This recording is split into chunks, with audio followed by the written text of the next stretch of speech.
রাস্তায় বিশৃঙ্খলা কমাতে মোহাম্মদপুর টাউন হলের সামনের রাস্তায় খাবারের ভ্যান বসা বন্ধ করা হয়েছে। সে জায়গা এখন পার্কিংয়ের দখলে, তাই ফুটপাত মুক্ত হয় সুফল পাচ্ছেন পথচারী, স্থানীয় ব্যবসায়ীরাও।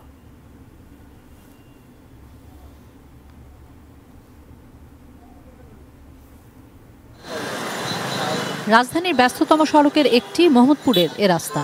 ছুটির দিনে যান চলাচল এমন স্বাভাবিক থাকলেও এ রাস্তার দুধার ধরে বেশ কয়েকটি স্কুল থাকায় সপ্তাহের অন্যান্য দিনের ছবিটা হয় একেবারেই উল্টো।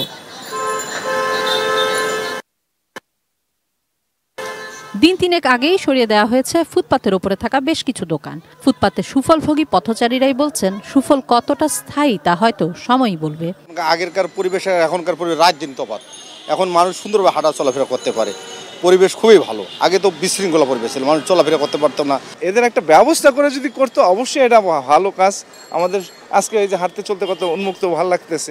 বিকেলের পর থেকে রাস্তার ধারেই বসতো 8 থেকে 10টি ভ্যান।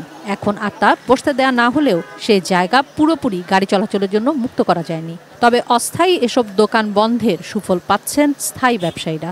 এখন কাস্টমার যা আছে সব ভিতরে চলে আসে আর কি, এই জন্য আমাদের জন্য বেশি সুবিধা হয়েছে। হয়তোবা আমি খাবার অন্য জায়গায় গিয়েও খেতে পারি, কিন্তু এত বড় একটা প্রশান্তির যে ব্যাপারটা দাঁড়াচ্ছে আমাদের রাস্তায় চলাচলের ক্ষেত্রে, এটা অনেক বড় একটা বিষয় ছিল আমাদের জন্য। সো আমি মনে করি যে এটা খুবই ভালো একটা উদ্যোগ হয়েছে। ফুটপাতে হাঁটবে পথচারী, গাড়ি চলবে রাস্তায়, এ নিয়ম স্বাভাবিক হলেও নিয়ম না মানাটাই নিয়ম অনেক নগরবাসীর কাছেই। তাই শুধু প্রশাসনের ওপর দায় চাপিয়ে নয়, নিজেদের কর্তব্যটুকুও বোঝা প্রয়োজন বলছেন অনেকেই। কিশোর জাহান, এটিএন নিউজ, ঢাকা।